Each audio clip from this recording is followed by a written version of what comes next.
It was Christmas on the island of Sodor. All the engines were working hard. Thomas and Toby were busy carrying people and parcels up and down the branch line. Everyone was happy.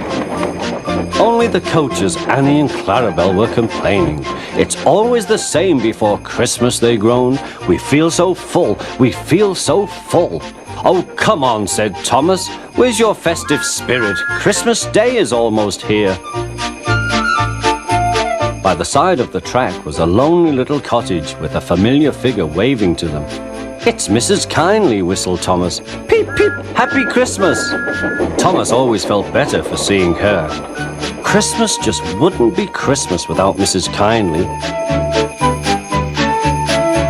When work was over, Thomas went to see the other engines. All their coats had been polished. Ha, said Gordon, just look at us.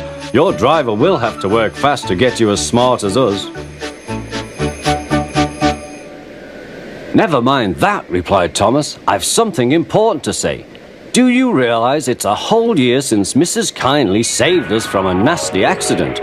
You remember when she was ill in bed and... Yes, of course, interrupted Edward.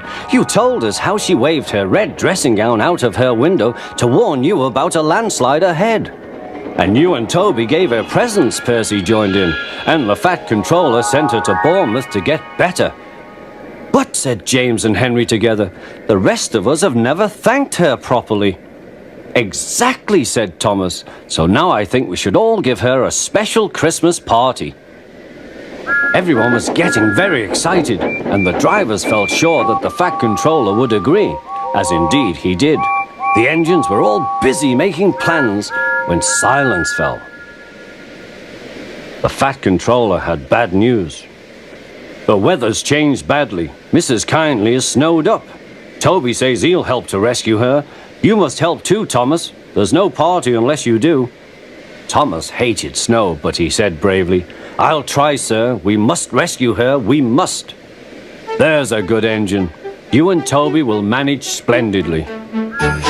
Thomas charged the snowdrifts fiercely. Sometimes he swept them aside, sometimes they stuck fast, and the men had to loosen them.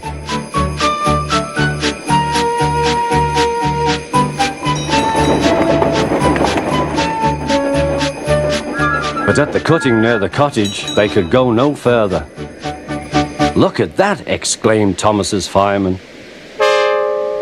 Peep, peep, peep, here we are, whistled Thomas. An answering wave came from an upstairs window.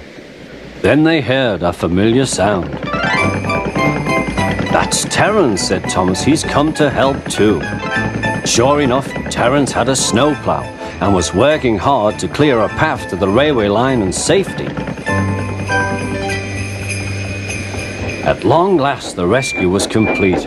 Percy took the tired workmen home.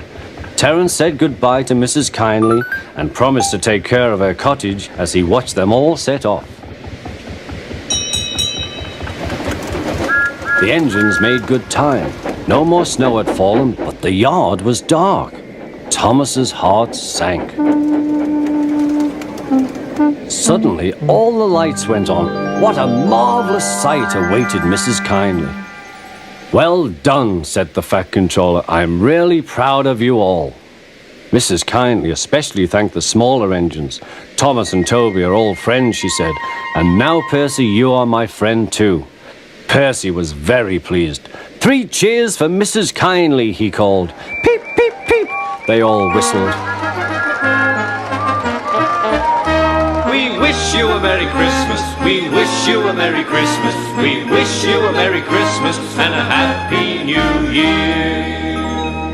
Thomas the Tank Engine and his friends thought it was the best Christmas ever, and Mrs. Kindly could think of nowhere she would rather live than here with them on the island of Sodor.